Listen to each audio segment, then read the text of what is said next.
Central government కి tax రూపంలో Andhra Pradesh 1 rupee pay చేస్తే తిరిగి డెవలప్మెంట్ కోసం రిటర్న్ ఎంత వస్తుందో తెలుసా?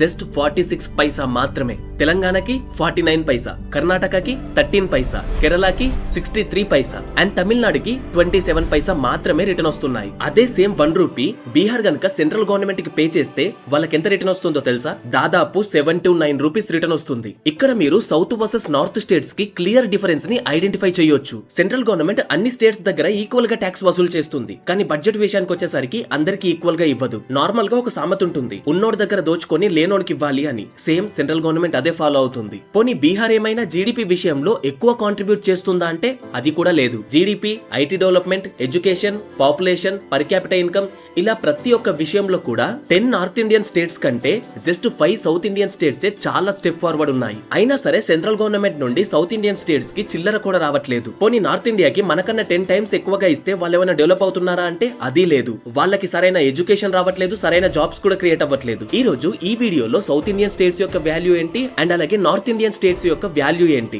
ఇందులో ఇండియా డెవలప్ అవ్వడానికి ఎక్కువగా కాంట్రిబ్యూట్ చేస్తుంది ఎవరు, నిజంగా సెంట్రల్ గవర్నమెంట్ సౌత్ స్టేట్స్ కి అన్యాయం చేస్తుందా లేదా, ఇలా ప్రతి ఒక్క విషయం పైన డిఫరెంట్ యాంగిల్స్ లో కంపేర్ చేసి ఈ వీడియో చేశాం. సో ఈ సౌత్ వర్సెస్ నార్త్ వీడియోని మిస్ అవ్వకుండా కంప్లీట్ గా చూడండి, మీకు కూడా ఒక క్లారిటీ వస్తుంది. సో ఈ వీడియోని మాత్రం ఖచ్చితంగా ఎండ్ వరకు చూడండి. ఈ వీడియోలో చాలా ఇన్ఫర్మేషన్ స్ప్రెడ్ చేశాము, ఖచ్చితంగా చాలా ఇంట్రెస్టింగ్ గా ఉంటుంది అండ్ మీకు కూడా తెలుసుకోవడానికి చాలా విషయాలు ఉన్నాయి ఇందులో. So let's get in to the video. Chapter 1 GDP. మన సౌత్ ఇండియాలో ఉన్న 5 స్టేట్స్ యొక్క total population just Indian population లో 20% మాత్రమే. కానీ ఇండియా మొత్తంలో చూసుకుంటే మన జీడీపీ కాంట్రిబ్యూషన్ ఎంతో తెలుసా? షాకింగ్లీ 31%. అంటే మన పాపులేషన్ కంటే దాదాపు 1.5 రేట్లు ఎక్కువగా కాంట్రిబ్యూట్ చేస్తున్నాము. యాక్చువల్లీ జీడీపీ అంటే ఏంటో చెప్పడం మర్చిపోయాను, చాలా షార్ట్ గా చెప్తాను వినండి. ఒక దేశంలో జరిగే బిజినెస్ ల ద్వారా ఆ దేశం ఎంత సంపాదిస్తుంది అని. ఫర్ ఎగ్జాంపుల్ ఒక విలేజ్ ని ఎగ్జాంపుల్ గా తీసుకుందాము. ఆ విలేజ్ లో ఒక రైతు 10,000, ఒక బట్టల షాప్ అతను ఒక 20,000 అండ్ అలాగే ఒక చికెన్ షాప్ అతను ఇంకొక 10,000 సంపాదిస్తున్నాడు అనుకుందాం. ఇప్పుడు ఆ విలేజ్ యొక్క జీడీపీ 40,000. సో ఎంత ఎక్కువ బిజినెస్ జరిగితే అంత ఎక్కువ జీడీపీ ఉంటుందన్నమాట. సో దేశానికైతే జీడీపీ అని కొలుస్తారు. స్టేట్ వైజ్ గా చూసుకుంటే జిఎస్డిపి అంటే గ్రాస్ స్టేట్ డొమెస్టిక్ ప్రొడక్ట్. అంటే సింపుల్ గా చెప్పాలి అంటే ఒక స్టేట్ లో ఎంత విలువ చేసే బిజినెస్ నడుస్తుంది అని. ఇప్పుడు స్టేట్ వైజ్ గా ఒక్కొక్క స్టేట్ ఎన్ని లక్షల కోట్ల జిఎస్డిపి జనరేట్ చేస్తుందో చూస్తే ఆ 31% జీడీపీ అనేది కరెక్టో కాదో మనకి క్లియర్ గా తెలుస్తుంది. 2025-26 లో ఆంధ్రప్రదేశ్ యొక్క జిఎస్డిపి చూసుకుంటే సుమారు 18.3 lakh crores ఉంది. అదే తమిళనాడును చూసుకుంటే 35,67,000 crores ఉంది. ఇక remaining Karnataka 30 lakh crores, Kerala 14 lakh crores and Telangana విషయానికి వస్తే 18 lakh crores ని కాంట్రిబ్యూట్ చేస్తుంది. ఇండియాలోని అన్ని స్టేట్స్ కంటే ఎక్కువ జీడీపీ కాంట్రిబ్యూట్ చేసే స్టేట్ ఏంటో తెలుసా? తమిళనాడు. సో ఇప్పుడు మీ అందరికి మన సౌత్ స్టేట్స్ యొక్క జీడీపీ గురించి మీకు కాస్త తెలిసిందే అని అనుకుంటున్నాను. మరి ఇప్పుడు నార్త్ స్టేట్స్ యొక్క జిఎస్డిపి గురించి మాట్లాడుకుందాం. బీహార్ జిఎస్డిపి గనక చూసుకుంటే ఓన్లీ 10,97,000 crores మాత్రమే. అంటే జీడీపీ విషయంలో బీహార్ ఇండియాకి చాలా తక్కువ కాంట్రిబ్యూట్ చేస్తుంది. కానీ ఇన్ రిటర్న్ గా సెంట్రల్ గవర్నమెంట్ బీహార్ కే ఎక్కువ బడ్జెట్ ఇస్తుంది. సో ఇక్కడ న్యాయం జరుగుతుందా అన్యాయం జరుగుతుందా మీరు ఏమనుకుంటున్నారో కింద కామెంట్ చేయండి. ఇంకా నార్త్ ఈస్ట్ స్టేట్స్ విషయానికి వస్తే మిజోరాం, అస్సాం ఇవి ఉన్నాయి కదా, అవి ఇంకా తక్కువ కాంట్రిబ్యూట్ చేస్తున్నాయి. Chapter 2 per capital income. దీని అర్థం ఏంటి అంటే ఒక స్టేట్ లో ఉన్న ఒక పర్సన్ యావరేజ్ గా సంవత్సరానికి ఎంత సంపాదిస్తున్నాడు అని. సో ఇది బాగా అర్థం కావాలి అంటే ఏపీలో పాపులేషన్ 5.5 crores అనుకుందాం. ఆ స్టేట్ యొక్క జిఎస్డిపి 18.3 lakh crores. ఇప్పుడు జిఎస్డిపి బై పాపులేషన్ క్యాలిక్యులేట్ చేస్తే అప్రాక్సిమేట్లీ 3.38 lakh crores వస్తుంది. అంటే ఏపీలో ఒక సంవత్సరానికి ఒక వ్యక్తి 3,38,000 రూపాయలు సంపాదిస్తున్నాడు. అండ్ ఇది పక్కా ఏం కాదు, ఒక యావరేజ్ క్యాలిక్యులేషన్ మాత్రమే. సో ఇప్పుడు సౌత్ ఇండియాలోని ఒక స్టేట్ ని అండ్ అలాగే నార్త్ ఇండియాలోని ఒక స్టేట్ ని వాళ్ళ పర్ క్యాపిటల్ ఇన్కమ్ బేసిస్ లో కంపేర్ చేద్దాం. మన తెలంగాణ విషయానికి వస్తే highest per capital income in India. తెలంగాణలో ఒక సంవత్సరంలో ఒక వ్యక్తి 4,18,000 రూపాయలు సంపాదిస్తున్నాడు. నిజానికి ఇది మన దేశ పర్ క్యాపిటల్ ఇన్కమ్ కన్నా దాదాపు 1.9 టైమ్స్ ఎక్కువ. మరి ఎక్కువ డబ్బుని సెంట్రల్ గవర్నమెంట్ నుండి తీసుకునే బీహార్ విషయానికి వస్తే జస్ట్ యావరేజ్ గా ఒక పర్సన్ ఒక సంవత్సరంలో ఎర్న్ చేసేది 76,000 మాత్రమే. గట్టిగా చూసుకుంటే బీహార్ వాళ్ళు ఒక నెలలో 10,000 కూడా సంపాదించట్లేదు. అండ్ ఉత్తరప్రదేశ్ విషయానికి వస్తే ఉత్తరప్రదేశ్ యొక్క పర్ క్యాపిటల్ ఇన్కమ్ 1,08,000 నుండి 1,46,000 మాత్రమే. జార్ఖండ్ దాదాపు 1,32,000. ఒకప్పుడు ఇండస్ట్రియల్ హబ్ గా పేరు తెచ్చుకున్న వెస్ట్ బెంగాల్ ఎంతో తెలుసా? జస్ట్ 1,63,000 మాత్రమే. బట్ సెంట్రల్ నుండి ఈ స్టేట్స్ కు వచ్చే బడ్జెట్ మాత్రం మనకంటే 2 to 3 టైమ్స్ ఎక్కువ. చాప్టర్ 3 వచ్చేసి ఐటీ ఇండస్ట్రీ. బెంగళూరు, చెన్నై, హైదరాబాద్, ముంబై వంటి సిటీస్ ఐటీకి ఒక పెద్ద అడ్డా. నాస్కామ్స్ యాన్యువల్ స్ట్రాటజిక్ రివ్యూ 2026 ప్రకారం ఇండియాలో ఐటీ ఇండస్ట్రీ రెవెన్యూ వచ్చేసి $315 బిలియన్ వరకు వెళ్ళింది. తెలంగాణలో చూస్తే ఐటీ ఎక్స్పర్ట్స్ యొక్క వాల్యూ 3.13 lakh crores కి వెళ్ళింది. ఇంకా కర్ణాటక అయితే సాలిడ్ గా టాప్ పొజిషన్ లో 19.7 lakh crores ఉంది. ఇక నార్త్ ఇండియా విషయానికి వస్తే ఢిల్లీ, నోయిడా, గురుగ్రామ్ ఇలాంటి ప్లేసెస్ లో ఐటీ ప్రెజెన్స్ అనేది బాగానే ఉంది. మరి వాటి యొక్క పొజిషన్ ఏంటి అని మీకు డౌట్ రావచ్చు. నిజానికి south Indian states overall IT exports లో 65% షేర్ ని హోల్డ్ చేస్తున్నాయి. అంటే ఐటీ ఇండస్ట్రీలో 65% ప్లస్ షేర్ మన సౌత్ ఇండియా దగ్గర ఉంటే కేవలం 35% మాత్రమే నార్త్ ఇండియాలో ఉంది. సో దీన్ని సౌత్ తో కంపేర్ చేయలేము. మరి సౌత్ ఇండియా ఎందుకంత ముందుంది, వాళ్ళు ఎందుకంత వెనకబడిపోయారు? ఇదేదో 4-5 సంవత్సరాల నుండి వస్తున్న డెవలప్మెంట్ కాదు. సౌత్ ఇండియా 1980s నుండే ఎడ్యుకేషన్ పైన బాగా ఇన్వెస్ట్ చేసింది అండ్ అలాగే ఇంజనీర్స్ ని తయారు చేయడం మొదలు పెట్టింది. అలాగే వెస్ట్ బెంగాల్ వంటి స్టేట్స్ లో పొలిటికల్ ప్రెషర్ వల్ల మొదట్లో అక్కడికి వచ్చిన ఐటీ కంపెనీస్ అన్ని కూడా బెంగళూరు, హైదరాబాద్ వంటి సిటీకి వచ్చి సెటిల్ అయ్యాయి.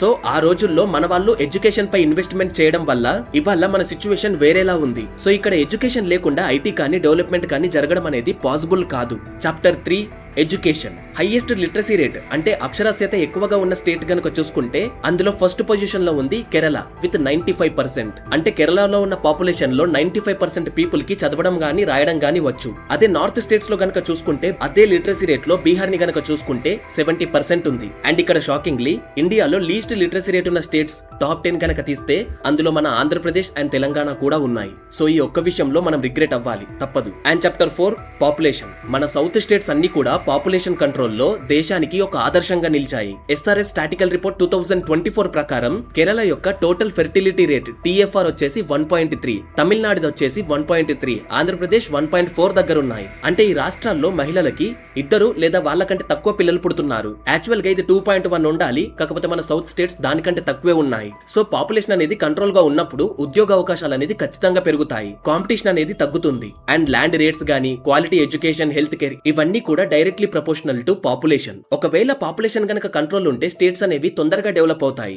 ఈవెన్ కంట్రీస్ కూడా అంతే. ఇది ఒక్క రోజులో జరిగిన మార్పేం కాదు.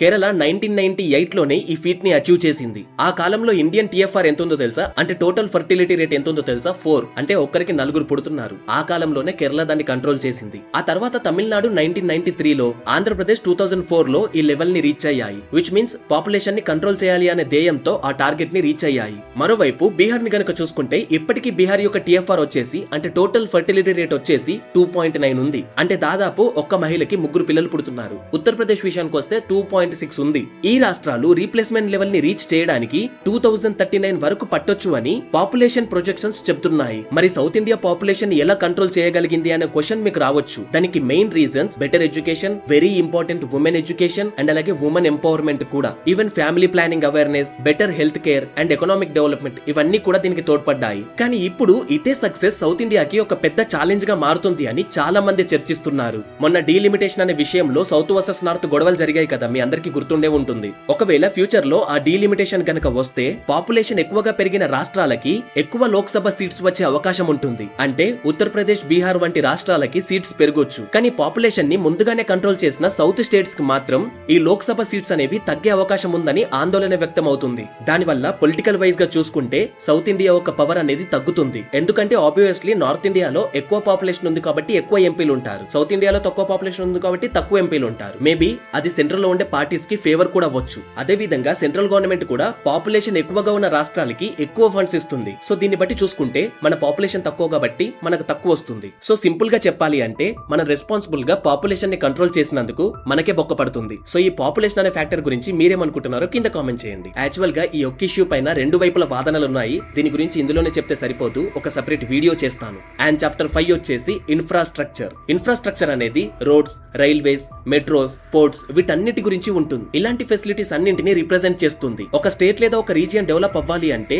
జస్ట్ ఇండస్ట్రీస్ వస్తే సరిపోదు, అక్కడ రోడ్స్ కూడా బాగుండాలి. సో దట్ గూడ్స్ అనేవి ఈజీగా ట్రాన్స్పోర్ట్ అవుతాయి, పీపుల్ ఈజీగా ట్రావెల్ చేయాలి. ఒకవేళ గూడ్స్ అనేవి ఈజీగా సప్లై అయితే అక్కడికి ఇండస్ట్రీస్ కూడా బాగా వస్తాయి. సో ఈ విషయంలో సౌత్ ఇండియా చాలా స్ట్రాంగ్ పొజిషన్ లో ఉంది అని చాలా రిపోర్ట్స్ చెప్తున్నాయి. దీనికి బెస్ట్ ఎగ్జాంపుల్ వచ్చేసి హైదరాబాద్ మెట్రో రైల్. ఇది 73 కిలోమీటర్స్ లెంత్ తో 20,000 కోట్ల ఇన్వెస్ట్మెంట్ తో నిర్మించబడిన world's largest metro project developed under the private and public partnership. So దీన్నే పీపీపీ మోడల్ అంటారు. అంటే గవర్నమెంట్ అండ్ ప్రైవేట్ రెండు కలిపి చేసిన ప్రాజెక్ట్ ఇది. ఇంకా ముఖ్యంగా హార్వర్డ్ బిజినెస్ స్కూల్ హైదరాబాద్ మెట్రోని ఒక గ్లోబల్ కేస్ స్టడీగా పబ్లిష్ చేసి అర్బన్ ఇన్ఫ్రాస్ట్రక్చర్ లో సక్సెస్ఫుల్ పీపీపీ మోడల్ గా గుర్తించింది. స్టాన్ఫర్డ్ యూనివర్సిటీ మరియు ఐఎస్బి కూడా ఈ ప్రాజెక్ట్ ని సక్సెస్ఫుల్ ఇన్ఫ్రాస్ట్రక్చర్ మోడల్ గా డిస్కస్ చేశాయి. ఇది సౌత్ ఇండియన్ ఇన్ఫ్రాస్ట్రక్చర్ ని ప్రపంచానికి చూపించిన ఒక బెస్ట్ ఎగ్జాంపుల్ అని చెప్పాలి. ఇక పోర్ట్స్ విషయానికి వస్తే మన వైజాగ్ పోర్ట్ వచ్చేసి ఇండియాలో అతి ముఖ్యమైన port. Major ports cargo handling లో వైజాగ్ పోర్ట్ వచ్చేసి ఇండియాలోనే టాప్ పర్ఫార్మర్స్ లో ఒకటి. అంటే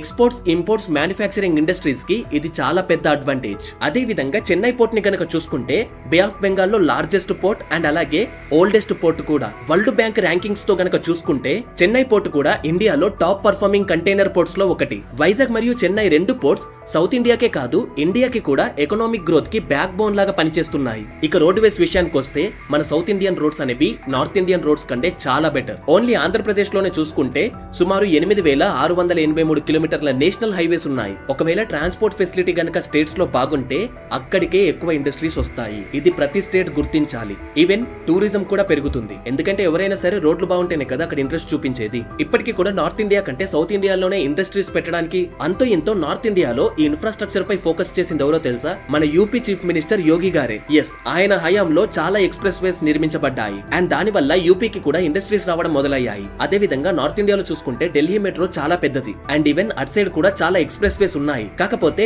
సౌత్ ఇండియాకున్న మెయిన్ అడ్వాంటేజ్ వచ్చేసి ఉన్న 5 స్టేట్స్ లో 4 స్టేట్స్ కి పోర్ట్స్ ఉన్నాయి. అంటే 4 స్టేట్స్ సముద్రాన్ని ఆనుకొని ఉన్నాయి. సో దీని వల్ల ఇంపోర్ట్స్ అండ్ ఎక్స్పోర్ట్స్ అనేవి ఈ సీ రూట్ నుండే జరుగుతాయి. చాప్టర్ 6 వచ్చేసి అన్ఎంప్లాయ్మెంట్ రేట్. ఈ పర్టికులర్ టాపిక్ గురించి జాగ్రత్తగా వినండి. ఎందుకంటే డేటా ప్రకారం ఒక రికార్డ్ చూపిస్తే ప్రాక్టికల్ గా ఇంకొక రికార్డ్ చూపిస్తుంది. ఆంధ్రప్రదేశ్ లో అన్ఎంప్లాయ్మెంట్ రేట్ వచ్చేసి 8 ఎబో చూపిస్తుంది. అదే బీహార్ లో 5 ఎబో చూపిస్తుంది. సో ఈ రికార్డ్స్ చూడగానే సౌత్ ఇండియాలో ఎడ్యుకేషన్ అన్నావు, ఐటీ డెవలప్మెంట్ అన్నావు, పర్ క్యాపిటల్ ఇన్కమ్ ఎక్కువ ఉంది అన్నావు, జీడిపి కూడా ఇంత ఉంది అన్నావు కదా బ్రో, మరి ఇప్పుడేం చెప్తామనే క్వశ్చన్ మీకు రావచ్చు. But let me clarify this one. A state లో అయితే జాబ్ లేని వారు తక్కువగా ఉన్నారో వాళ్ళందరూ నిజంగా ఐఏఎస్ ఐపీఎస్ లేం అవ్వలేదు. అలా అని IT industries and high paying jobs కూడా సంపాదించలేదు. బట్ వాళ్ళు ఖాళీగా ఉండకుండా అగ్రికల్చర్ రిలేటెడ్ జాబ్స్ కి, లేబర్ వర్క్స్ కి వెళ్తారు. నిజంగా చెప్పాలి అంటే చాలా మంది బీహార్ వాళ్ళు మన సౌత్ ఇండియన్ స్టేట్స్ కి వలస వస్తారు. సో చిన్నదో పెద్దదో శాలరీ అయినా సరే వాళ్ళు ఖాళీగా లేకుండా వర్క్ కి వెళ్తున్నారు కాబట్టి అక్కడ అన్ఎంప్లాయ్మెంట్ రేట్ అనేది తక్కువ ఉంది. అదే మన సౌత్ ఇండియన్స్ విషయానికి వస్తే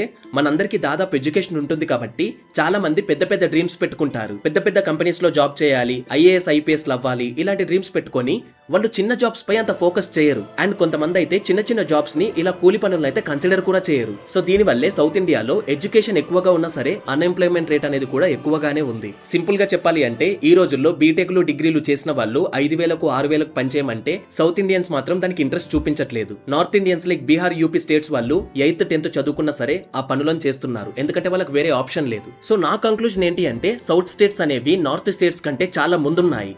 దీనికి రీజన్స్ కూడా చాలానే ఉన్నాయి.